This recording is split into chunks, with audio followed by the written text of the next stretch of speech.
Shalom jemaat Home Sisi yang dikasih Tuhan, jumpa lagi dengan saya di kesempatan yang berbahagia ini. Bersyukur kepada Tuhan sampai hari ini kita diberi kesehatan semua karena anugerah Tuhan. Sebelum kita memulaikan firman Tuhan hari ini, saya akan ajak kita untuk berdoa. Mari kita berdoa. Bapa di dalam surga, dalam nama Tuhan Yesus, terima kasih untuk kesempatan yang indah ini. Kalau kami diizinkan untuk mendengarkan firman Tuhan, kami percaya bahwa ada satu kesempatan baru bagi kami untuk memahami firman secara baik. Tuhan berkati pemberitaan firman Tuhan hari ini, biarlah menjadi berkat buat semua orang yang akan mendengarkannya. Kami mulaikan firman Tuhan hari ini di dalam nama Bapa, Putra, dan Roh Kudus, dalam nama Tuhan Yesus Kristus. Amin. Saya berharap kita semua dalam keadaan diberkati Tuhan dan memiliki iman yang kuat.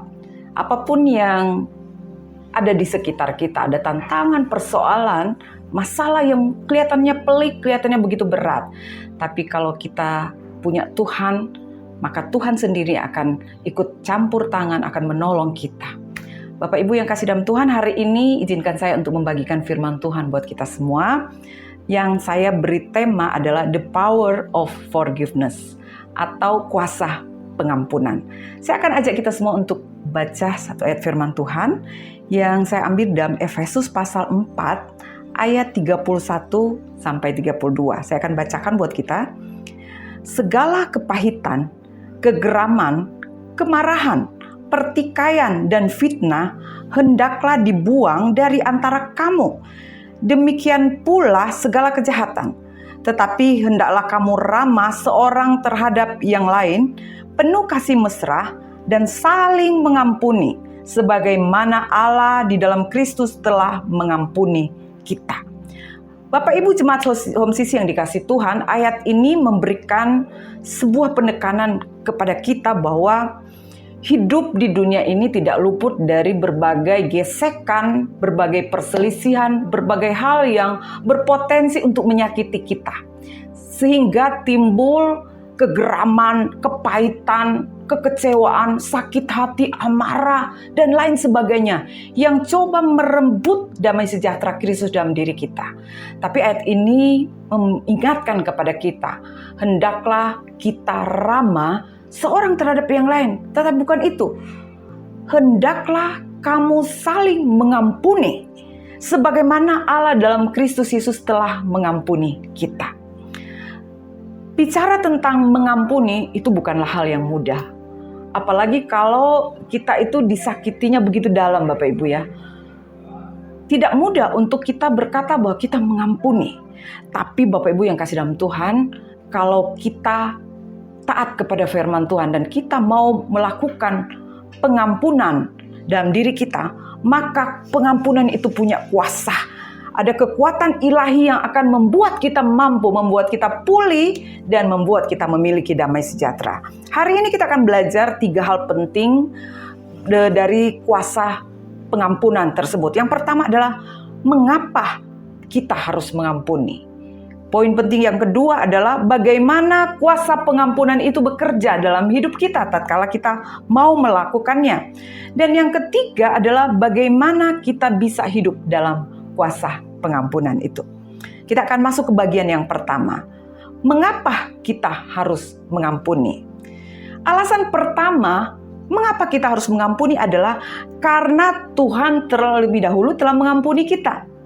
Di dalam Efesus pasal 4 ayat 32 berkata begini, tetapi hendaklah kamu ramah seorang terhadap yang lain, penuh kasih mesra dan saling mengampuni, sebagaimana Allah dalam Kristus telah mengampuni kamu. Ayat ini menekankan bahwa pengampunan itu adalah respon kita atas pengampunan yang Allah berikan kepada kita. Saya percaya tidak ada orang yang tidak berdosa di dunia ini. Kita banyak melakukan kesalahan-kesalahan, bahkan kesalahan yang fatal.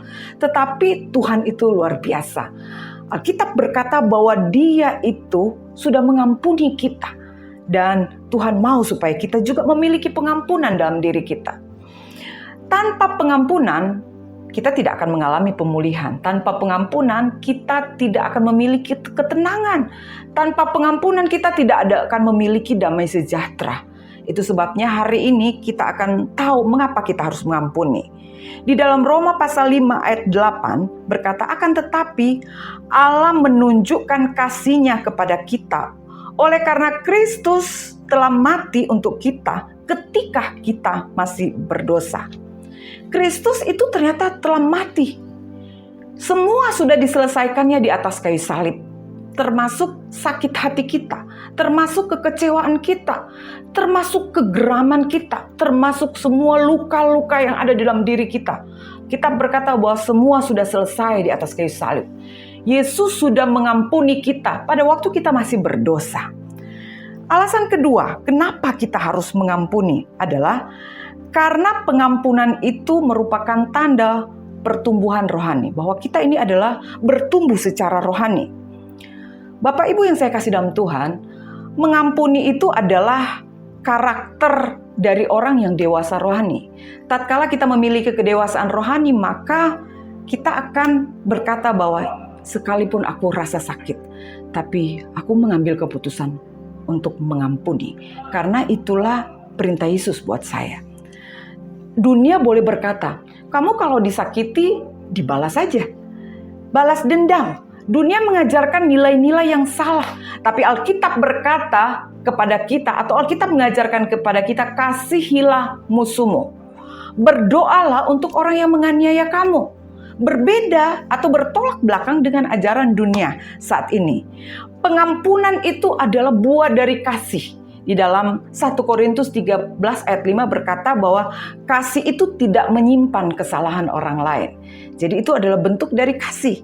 Bagaimana kita harus mengasihi. Alasan ketiga, kenapa kita harus mengampuni?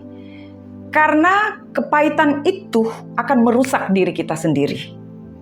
Bapak Ibu yang saya kasih dalam Tuhan, ada banyak di luar sana yang kita bisa saksikan, orang-orang yang memiliki kepahitan yang dalam di dalam dirinya, pada akhirnya dia merusak dirinya sendiri. Banyak orang yang sakit bukan karena sakit karena memang ada penyakit dalam dirinya. Karena itu karena ada sebuah kepahitan yang dia simpan begitu dalam sehingga membuat dia memiliki fisik yang lemah, bahkan rentan terhadap berbagai penyakit. Bapak Ibu, kalau kita tidak mengampuni, itu artinya kita sedang menyimpan sampah di dalam hati kita. Orang yang tidak mengampuni sedang menyimpan racun di dalam diri kita. Dan kalau kita terus simpan itu akan menumpuk terus sampai suatu waktu itu akan meledak. Ibrani pasal 12 ayat 15 berkata, jagalah supaya jangan ada seorang pun menjauhkan diri dari kasih karunia Allah, agar jangan tumbuh akar yang pahit yang menimbulkan kerusuhan dan yang mencemarkan banyak orang. Bapak Ibu, ternyata ayat ini berkata bahwa akar kepahitan yang kita simpan di dalam hati itu akan menimbulkan kerusuhan dan akan mencemarkan banyak orang. Nah, itulah alasan kenapa kita harus mengampuni. Poin penting yang kedua yang saya katakan tadi, yang akan kita bahas pada pagi hari ini adalah kita akan melihat bagaimana kuasa pengampunan itu akan bekerja dalam setiap diri kita. Kuasa pengampunan itu akan bekerja dalam diri kita. Apa yang akan dia lakukan dalam diri kita? Pertama, kuasa pengampunan akan membuat kita membebaskan diri kita. Mengampuni bukan berarti menyetujui kejahatan yang orang lain perbuat dalam diri kita. Tetapi mengampuni di sini adalah melepaskan diri dari belenggu sakit hati. Kita akan lepaskan diri kita dari belenggu, ya, sakit hati yang begitu mengikat kita, dan kita akan terlepas, kita akan terbebas tatkala kita mau mengampuni.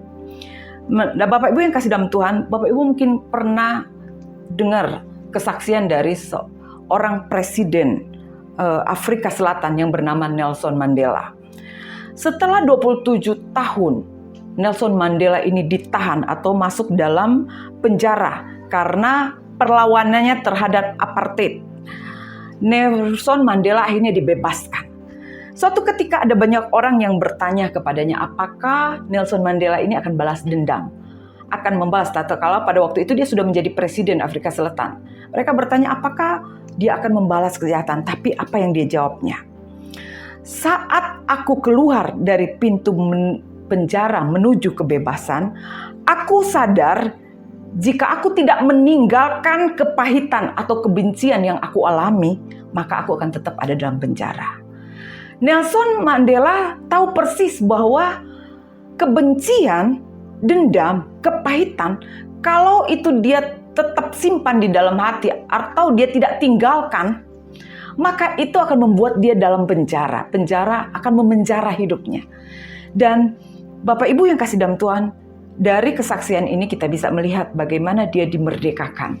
Dan dia akhirnya tidak membalas sesuatu pun terhadap orang-orang yang melakukan penganiayaan terhadap dia. Pengampunan membebaskan kita dari belenggu yang mengikat kita. Poin penting yang kedua dari kuasa pengampunan itu adalah kuasa pengampunan itu akan membuat kita pulih dari hubungan kita dengan sesama. Pengampunan itu akan membuka jalan rekonsiliasi kita dengan orang-orang yang ada di sekitar kita. Bapak Ibu mungkin ingat peristiwa Yusuf yang ada di dalam Alkitab. Bagaimana perjalanan pahit yang dialami oleh Yusuf sepanjang perjalanannya. Tatkala dia dijual oleh saudara-saudaranya dan pada akhirnya dia menjalani hidupnya dengan berbagai penderitaan yang dihadapi. Pada akhirnya Tuhan mengangkat dia menjadi seorang perdana menteri. Pada waktu Yusuf bertemu dengan saudara-saudaranya, pada waktu mereka datang ke Mesir, Bapak Ibu yang saya kasih dalam Tuhan, bisa saja Yusuf itu balas dendam. Karena dia mengalami kepahitan, kekecewaan, penderitaan yang dibuat oleh saudara-saudaranya. Tetapi apa yang dilakukan oleh Yusuf? Yusuf memilih mengampuni saudara-saudaranya. Sehingga kalau kita baca di dalam Alkitab, Alkitab menceritakan bagaimana perjumpaan Yusuf dengan saudara-saudaranya itu akhirnya terjalin satu rekonsiliasi di antara mereka. Yusuf akhirnya berdamai dan saudara-saudaranya juga ikut berdamai dengan Yusuf. Itu kenapa hal itu bisa terjadi? Karena Yusuf mengambil satu tindakan di mana dia harus mengampuni kesalahan yang dilakukan oleh saudara-saudaranya. Hubungan antar keluarga, suami istri, sesama, rekan-rekan pelayanan, rekan-rekan kerja kita akan menjadi pulih, akan menjadi indah kembali tatkala kita melakukan yang namanya pengampunan. Kita memiliki pengampunan, itulah kuasa dari pengampunan. Dan hal yang ketiga berkaitan dengan kuasa pengampunan adalah kuasa pengampunan itu akan menyembuhkan luka batin kita. Ada banyak luka-luka yang terjadi di dalam diri kita, yang menumpuk di dalam hati kita. Kenapa? Karena dari pengalaman masa kecil Bapak Ibu, kita tidak luput dari pengalaman-pengalaman pahit, pengalaman-pengalaman yang sangat menyakitkan hidup kita.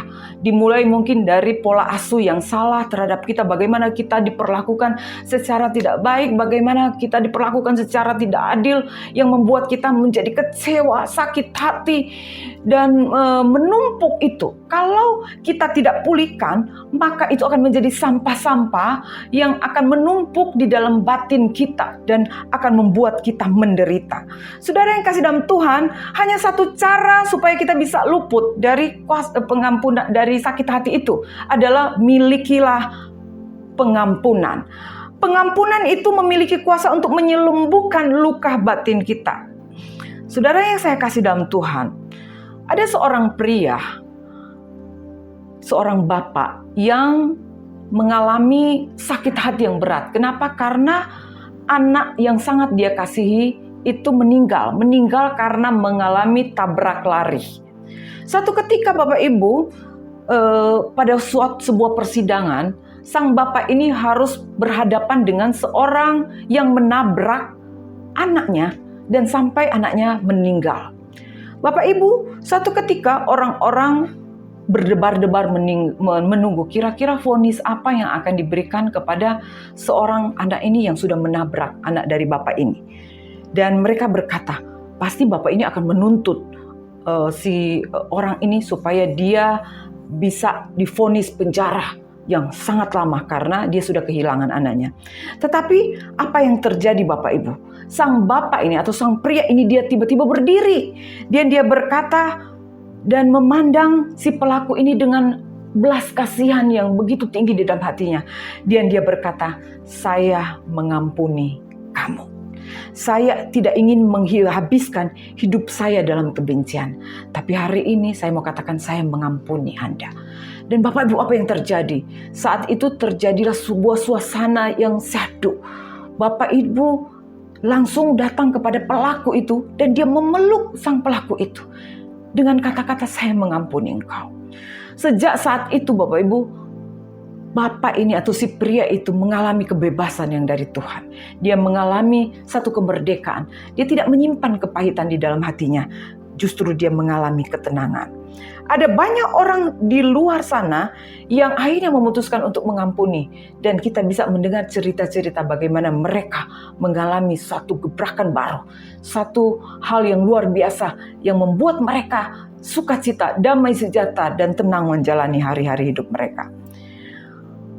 Hal yang ketiga, poin penting ketiga yang akan kita bahas hari ini adalah bagaimana kita bisa mengampuni. Cara kita mengampuni. Langkah pertama supaya kita bisa mengampuni Bapak Ibu adalah kita mengingat kasih Tuhan, kasih karunia Tuhan bagi kita. Sadari bahwa kita sendiri ini adalah orang berdosa. Bapak Ibu, tatkala kita memutuskan untuk kita mengampuni, langkah pertama yang kita lakukan adalah kita harus sadari bahwa hidup kita ini tidak sempurna. Sadarilah bahwa hidup kita pun penuh dengan dosa. Tetapi Alkitab berkata, Tuhan itu setia dan adil. Dia mengampuni dosa kita. Dan kita perlu menyadari bahwa dosa kita sudah diampuni. Semakin kita sadar betapa besar pengampunan yang kita terima, semakin mudah juga untuk kita bisa mengampuni orang lain. Nah, langkah yang kedua yang harus kita lakukan adalah kita berdoa, minta kuasa Roh Kudus yang akan memampukan kita. Pengampunan sejati tidak bisa dengan kekuatan sendiri. Tapi hanya kuasa Roh Kuduslah yang akan memampukan kita. Kekuatan kita itu terbatas Bapak Ibu. Kekuatan kita itu tidak seberapa. Kita tidak bisa mengampuni dengan kekuatan kita. Tapi hanya Roh Kudus, kita minta Roh Kudus yang akan memberikan kekuatan kepada kita untuk bisa melepaskan pengampunan kepada orang-orang yang menyakiti kita. Dan langkah yang ketiga yang kita lakukan adalah pilihlah kita taat, bukan berdasarkan perasaan. Pengampunan itu adalah keputusan Bapak Ibu, bukan emosi, bukan perasaan. Pengampunan itu adalah bukan bisa atau tidak bisa, tetapi mau atau tidak mau. Karena pengampunan itu adalah keputusan. Tatkala kita berkata, aku mau mengampuni, maka kasih karunia Tuhan akan turun bagi kita dan kita akan mampu. Tapi tatkala kita berkata, bisa enggak ya saya mengampuni? Rasanya sakit, perasaan saya sakit. Itu artinya kita sedang mengukur perasaan kita. Pasti kita akan enggak bisa. Karena begitu dalamnya sakit hati yang kita rasakan. Tapi hari ini saya mengajak kita, mari ambil sebuah keputusan. Katakan pengampunan itu adalah keputusan. Tatkala saya berkata aku mau mengampuni, itu adalah keputusan kita. Nah, kita mungkin belum merasa lega, tapi saat kita memilih untuk taat, Tuhan itu akan menyempurnakan kekuatan kita dan memampukan kita. Nah, Bapak Ibu yang saya dalam Tuhan, hari ini kita akan melihat pengampunan itu bukan soal kita sudah siap atau belum siap. Pengampunan itu bukan tunggu dulu. Saya akan menyiapkan hati saya dulu supaya saya bisa kuat untuk mengampuni. Tidak Bapak Ibu. Tetapi bagaimana kita memilih sikap untuk kita taat kepada Tuhan. Alkitab berkata seperti halnya Tuhan sudah mengampuni kita. Hendaklah kita juga mengampuni kesalahan orang yang menyakiti kita. Ketaatan itu akan membawa kita memiliki damai sejahtera. Nah, pertanyaan buat kita semua hari ini. Apakah hari ini ada orang-orang di sekitar kita yang menyakiti kita, yang belum kita ampuni? Mari Bapak Ibu coba engkau lihat dirimu. Tanyakan kepada dirimu. Apakah masih ada orang-orang yang belum saya ampuni? Maukah perasaan sakit hatimu engkau serahkan kepada Tuhan? Dan engkau katakan, ya Tuhan, aku mau mengampuni. Katakan kepada diri kita. Katakan, Tuhan, aku sakit, tapi aku mau taat kepadamu. Aku mau lepaskan pengampunan kepada saudaraku yang menyakiti. Aku taat ke Tuhan. Ada perasaan sakit hati yang begitu dalam yang engkau rasakan. Tapi lewat firman Tuhan hari ini saya mau katakan, ambil keputusan untuk engkau berkata, aku mengampuni saudaraku, aku mengampuni orang tuaku, aku mengampuni rekan sepelayananku, rekan kerjaku, siapapun yang menyakiti engkau. Katakan dan putuskan, aku mengampuninya. Kuasa pengampunan akan memulihkan hidupmu. Bukan hanya hubungan dengan sesama, tetapi akan membuat hidup kita menjadi damai sejahtera. Harapan saya kita semua hidup dalam ketenangan damai sejahtera. Karena ada kekuatan Tuhan yang Maha Dahsyat akan melimpahi kita. Tuhan memberkati kita semua. Shalom buat Bapak Ibu yang dikasih Tuhan. Mari kita akhiri firman Tuhan ini dengan kita berdoa. Kita berdoa, Tuhan Yesus, kami mengucap syukur. Karena Engkau telah mengampuni kami tanpa syarat. Hari ini kami datang kepadamu, membawa hati kami yang masih menyimpan luka, menyimpan kepahitan. Kami mau belajar untuk mengampuni, seperti Engkau telah mengampuni kami.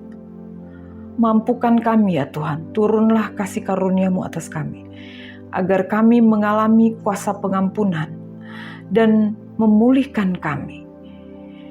Di dalam nama Tuhan Yesus Kristus, kami berdoa dan kami terima kebebasan dari Tuhan. Haleluya. Amin. Karena itu saudara-saudaraku jemaat Kristus yang dikasihi Tuhan, angkatlah kedua tanganmu dan terimalah berkat. Mari aminkan setiap perkataan berkat yang kita percaya bahwa kita menerimanya. Tuhan memberkati engkau dan melindungi engkau. Tuhan menyinari engkau dengan wajahnya dan memberi engkau kasih karunia. Tuhan menghadapkan wajahnya kepadamu dan memberi engkau damai sejahtera. Kiranya kasih dan penyertaan Bapa di surga dan damai sejahtera dari Tuhan Yesus Kristus serta penghiburan dari Roh Kudus terus menyertai kita sampai Maranatha Tuhan Yesus datang kembali. Kita yang percaya dan menerima berkat Tuhan, mari kita sama-sama katakan amin. Selamat hari Minggu, selamat berkumpul bersama dengan keluarga. Terus mencintai Tuhan, berhenti menghakimi dan selalu jadi berkat. Tuhan Yesus memberkati.